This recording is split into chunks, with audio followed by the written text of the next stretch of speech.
हम तो एना छै कि कहियो राजविराज गेल नहीं छिए ओना ता संगे जनकपुरे में भेटे ता संगे भेट घाट भेल एते नीक सा लेकिन यदि हम राजविराज जाब तो हमरा कत्ता घुमेबै की सब घुम सकै छिए सखी अहाँ राजविराज जेबै त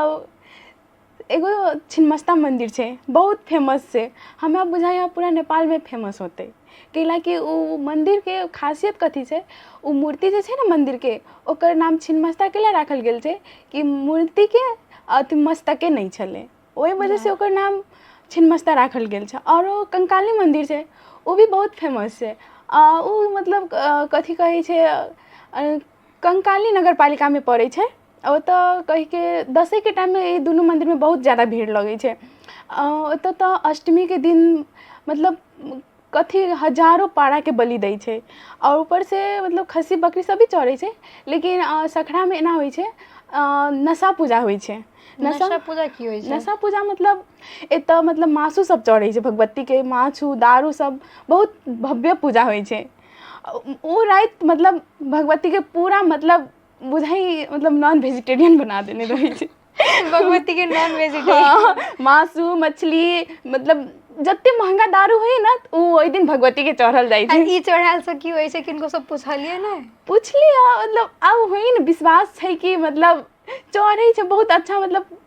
अब मतलब एमे प्राय करके लड़का सब जाय छै लड़का सब अपन ल के गेल किन के चढ़ैला खैला पीला एंजॉय कैला तो उनके ई त एहि दुआरे चढ़बैत हेतै कि किछ मनकामना हाँ मनकामना पूरा भ जाय छै उ भी विश्वास छै ओ त भारत के भी आदमी सब काफी आदमी सब अबैत रहै छै त लेकिन हमरा ई त कनी अलग लागल कि तो जनकपुर में अपन राजदेवी माता के मंदिर छै तो ओतो चढ़ै छै छागर सब जी मतलब हमरा ई किछ नया लागल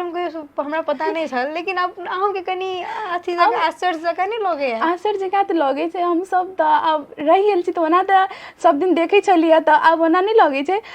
जनकपुर के आदमी या फिर कोनो बाहर के आदमी जनते जैते घूमे फिरे त ओकरा सब के आश्चर्य लगे कि लागे हम सब त रहले छी इतने से बच्चा से देखे छी सब कुछ जानल छी त ओते अजीब नहीं लगे छै हमरा सब के नहीं ले हाँ से तो ठीक है लेकिन ओना तो कहे छै कि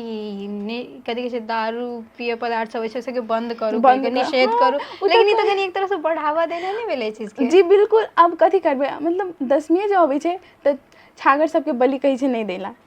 लेकिन हिंदू धर्म में त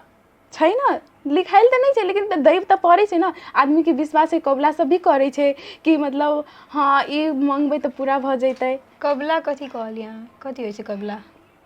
मतलब कबला मतलब मन्नत जब मांगे छै ना उ पूरा होइ छै त कामना कह खोजी जी हमरा सब के कनी भाषा त फरक छै